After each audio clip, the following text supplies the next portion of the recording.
Hey everyone, this is Kieran. Today's exercise is looking at a modified airplane exercise. So this I think was popularized by McGill, and it's a great way to start sort of building some awareness back in the hip, some proprioception, so some balance components, and also potentially leading into some hip strength. And if you've had an ankle sprain, this could also be useful for you as well. And in general, just a nice sort of supplementary exercise as maybe a warm-up to your exercise routines. So if that sounds useful to you, then give this exercise video a watch.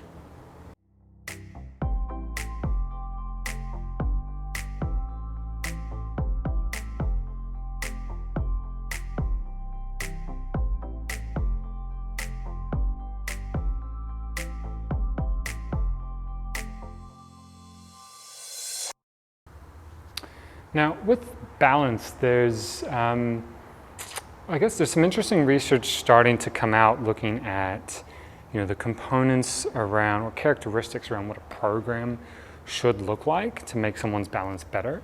Much of the research has been kind of done mainly in older groups at the moment, so sort of 60, 65 plus. And that has to do with, tends to be the population with balance issues or falls risks, unless you have like a neurological problem or an early onset stroke or some sort of motor neuron disease that affects your balance. That being said, after any musculoskeletal injury, regardless of age, it's important to reestablish some baseline balance ability. And how do you measure what's baseline? There's some recommendations, and I'll put a little chart right here. There's some sort of average balance times for age group based on eyes open, eyes closed. Now, eyes closed is an interesting scenario in that you're negating the majority of what would contribute to your balance, and that's your vision. Your vision gives you a reference point for your vestibular system to sort of orientate with the horizon, and then it also sort of has the ingredient pool that goes along with your muscles and your joints, particularly your muscles and the stretch that happens to muscles. So when we talk about proprioception, we're talking about muscles particularly. Joints are part of that because the muscles move the joints, but when we're considering the muscle component, it's about the stretch, because a muscle spindle feels stretch. So it's not necessarily pressure or vibration. Those things might give us some mechanical information, and they might contribute a little bit to some sort of somatosensory awareness of an area, like a localization, like I can feel that thing in that area, but it doesn't necessarily contribute to your overall ability to stay upright. So that's more of the spindle contribution from your muscles. And even when you see joint replacements, you don't necessarily see the proprioception being affected, which is interesting, right? Because the muscles aren't affected, like structurally, the attachments are still there, the muscle's still functioning as it normally would.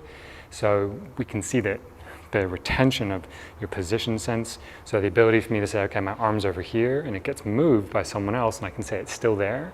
Or if I close my eyes, I can say that my elbow is moving up, it's moving down, if someone else were to move it.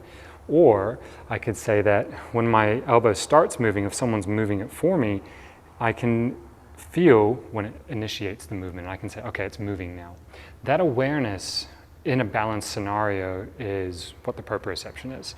And it's that ingredient pool of those things, and it's particularly from muscle spindles. You get a little bit of contribution from Golgi tendon organs, and those still are a muscle component because that's the tendon attachment to the bone.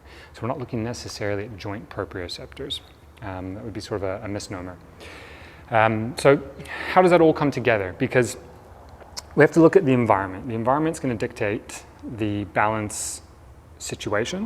What are the requirements to stay upright in this environment? If you're standing in a boat on an unpredictable, unstable surface, that's a lot different to something like what I'm on right now, which is a very consistent surface. There's no random bumps. It's very flat and it's very firm, so I can push into it. And when we look at a couple articles around balance prescription, if we come back to what I was talking about initially, when you look at balance prescription, if you give someone a balance exercise and it's moderately difficult being that it's hard for that person to stay upright, it takes some effort, they're going to get better at their balance. But as we know, exercises are task specific as well. So the chosen exercise up to a certain point, and there is a scale that's used in an older population that is relevant to being upright and sort of low intensity type tasks like getting up from a chair, being able to walk in tandem, so heel to toe type stuff. Can you stay upright when you're doing these types of things? For a younger population, that's a bit low in terms of skill level. And there's lots of reasons for that, physiologically and also lifestyle choices that we can talk about as you get older, maybe in the article that I'll associate this video to. But I think it's important to note that if you do a balance exercise, your balance is going to get better. Now, what they're trying to figure out in the research is what about that exercise or what about the prescription makes your balance improve. And when they look at things like frequency, so how often you do it, they look at the amount of reps and sets, and if they look at the chosen exercise to a certain degree, those don't necessarily have a huge effect size. So if we look at like a regression analysis and we'll say this thing is better, and what made that thing better, if we look like a pie chart, what percentage of these things made that thing better, all these things have a very small percentage. The bigger percentage though is potentially going to be intensity. And intensity is more about, there's a handful of things that go into intensity here. Some of that is how confident you are doing the task. Do I need to take a second to think about what I'm doing? How quickly can I take the instructions and then execute the task? Those are sort of some precursor things. And then as you're doing the task, do you fall over? Do you have to use some objects to assist you keeping your balance? Do you have to use your arms? Like strategies to help. And so that would be a way that I might look at someone doing their balance, or if you're watching someone else and deciding, okay, I think that's kind of difficult for them, or medium difficulty. If you're assessing yourself, the research says that it's better to go for a 0 to 5, well, 1 to 5 scale, and 5 being max effort and 1 being very low effort. So if you're doing something and you're thinking, oh man, this is really hard, it's like a 4 out of 5, 5 out of 5 would be like falling over, 4 out of 5, this is really tough, you can be fairly confident that your balance is going to improve by doing that. Now, if it's a 1 out of 5, not necessarily going to improve your balance. Doesn't mean that exercise isn't helpful, it just may not be a useful exercise if you're trying to improve your balance. So some nuances there. So big discussion on balance, but important because it sets the stage for what we're going to do here, and just as a general sort of discussion around it. So these kind of pads are used a lot, and they are useful. They're a bit unstable, right? Nice foamy pad. At home, what could you do? You could fold up a towel. You could just stand in some shoes, maybe not as unstable, but these shoes are gonna be a little bit unstable because it's pretty much a marshmallow underneath there. But the use of these different surfaces, because what I'm doing is changing the surface, the use of these surfaces is going to change where an area of my body is working harder or not. So how does that look? If I'm on a stable surface, I have something firm to react against, so my foot can push into the ground, for example. If I'm on an unstable surface, if I go to push my foot and the surface gives way, like a foam pad or, like I said, a boat, then that surface is no longer primarily going to generate balance sort of solutions or reaction from my ankle. And what we see in the research is that it biases actually up towards the hip and the trunk, and those strategies become a lot more prominent. So we see a hip strategy, or we see like a lumbar strategy, things like that, trunk strategies. Versus if you're on a firm surface, you're going to see a lot more of the ankle strategies. Now, regardless of the surface you're on, you're going to get all those strategies combined because that's part of the thing that keeps you upright. But if you want to bias something, then you can maybe tweak these variables a little bit. So if I come into basically this airplane exercise, we're finally here, we're going to do it, is that you can see, I'll go front arm for you first. Basically, I'm going to balance on one leg and I'm going to lean forward. And I'm just going to try and stay here. So this would be like a static version. Now this could be really hard for someone. This could be like right now for me, this is probably like on that 1 out of 5 scale. Someone else, this might be a 4 out of 5. Someone could be falling here. Maybe it's a 5 out of 5 and it's too hard. So if it's too hard, how do we make it easier? It's useful to have something for the back leg to anchor on, and it just gives you something else to put your weight into. So let's see how close we can get. All right, it's a new camera, so I'm just sort of figuring out what the best frame is for you guys. I think that'll do. So if I put my leg back on here, now I can use my right leg to help with my balance, and I can lean forward, and that's a lot different, okay? So that might take that 5 out of 5 falling down to like a 3 out of 5, and now you're like, okay, this is moderately hard. I'm gonna get better at doing this, and it's gonna improve my balance, and then in time, I can take that other leg off, all right? Now, at the moment, I'm gonna be using hip strategies, I'm gonna be using ankle strategies.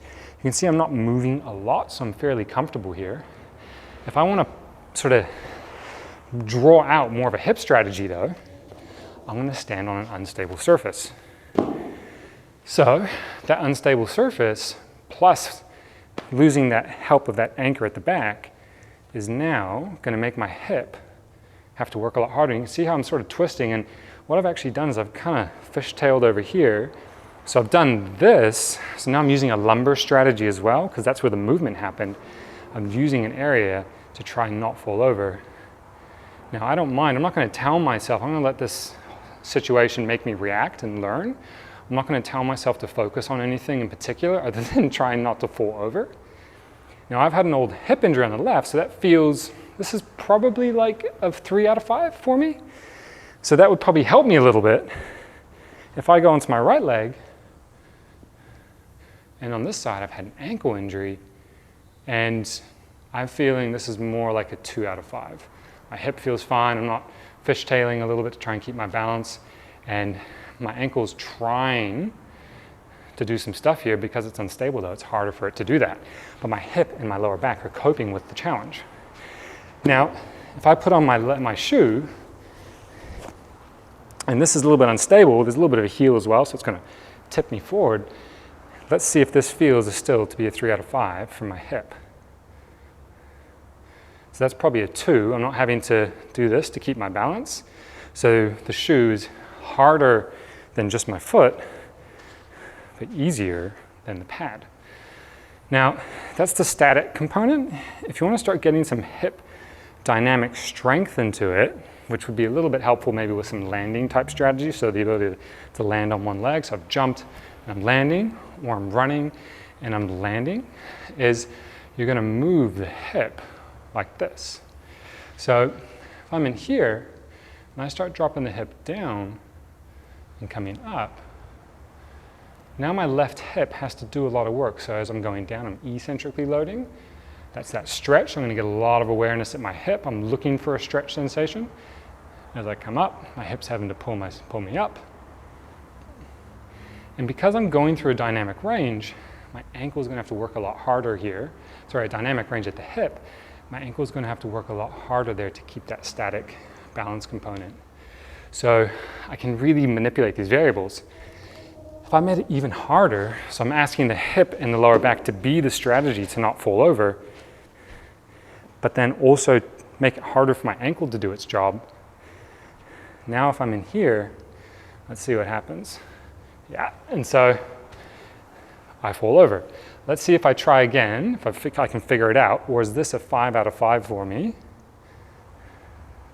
No, so I've kind of figured something out there. Yeah, that's going pretty good. So maybe a 4 out of 5. And I'm okay if I'm wiggling around, right? I'm not falling.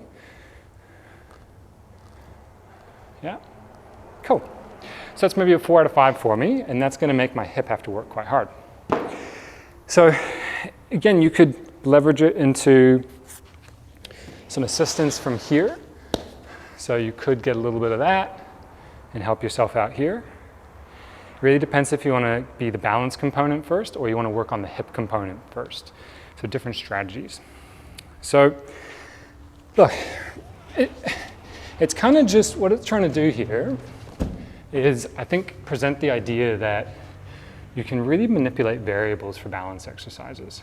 And that's a really important thing because not everyone needs the same exercise, and you want to assess what you need. And what you need is what's going to be moderately difficult. If it's too easy and you're looking to improve that stuff for the quality of your life or the things you want to do, then you have to make it moderately difficult. Otherwise, it's not necessarily going to improve your balance. So things to consider. I'll put that scale up there, and a reference link to this sort of scale of intensity, and you guys can have a look at it. Today we use like a sort of hip airplane exercise, but the reality is you could apply this sort of scale of 1 to 5 when you're assessing yourself. You could apply this to any balance exercise. So anything that makes you feel unstable or like you're going to fall over, then you use that scale. How hard is it? Is it a 5? Am I falling over? Then maybe too hard. Can I get it to a 3 or a 4? Perfect. And then as that exercise becomes a 1 or a 2 in the future, then you ramp it up again. And you can use different things, different surfaces to manipulate that. You could use some support like the green box I was on. You could use an external weight. You could move your head around. That's a video for another time. So we're looking at manipulating the vestibular apparatus. I'm not a big fan these days of closing the eyes because I don't see the carryover in terms of a learning experience there. And I don't know, I mean, you do see some predictive stuff around, I think it's 10 seconds maybe. If you can't stand 10 seconds with your eyes closed, that can be a predictor for mortality in specific age groups. So it's an interesting thing, but is it the eyes closed that's the issue? So that's where this totally big discussion and totally beyond the scope of this video, but the idea around cause and effect and correlations and what's actually the thing causing the thing, or is a thing just part of a bigger thing going on? I know I'm talking in a lot of vagueness, but that's because we don't have the specifics necessarily. In essence, what I'm saying is the closing of the eyes may not be the variable that's predicting the mortality as such. Even if there's maybe a strongish relationship, it might be something else associated with that. As the primary driver. But the thing is, what's nice is regardless, if we know that if you improve your balance, then things get better. And if you do balance exercises that are moderately difficult, then you're going to get better at your balance. Just to sort of wrap things up, there's some other research looking at different types of balance. You've got things like a static balance, dynamic balance, and you know, like a dynamic balance would be like walking. Can you move through space and not fall over? Whereas a static balance would be kind of more what we did here. Balance exercises are going to make you a little bit better at static balance, makes sense. Whereas like a dynamic exercise is going to make you a little bit better at a dynamic exercise. So walking, running, maybe lunges, walking lunges, things like that. So some stuff to consider. If you found this useful, then give us a bell, add some comments, and I'd be happy to clear any issues up for you. If you like this video, then please hit like below. Otherwise, to check out more of our content in the future, you can subscribe to our channel by clicking our logo over here. And to check out our latest video, click up here.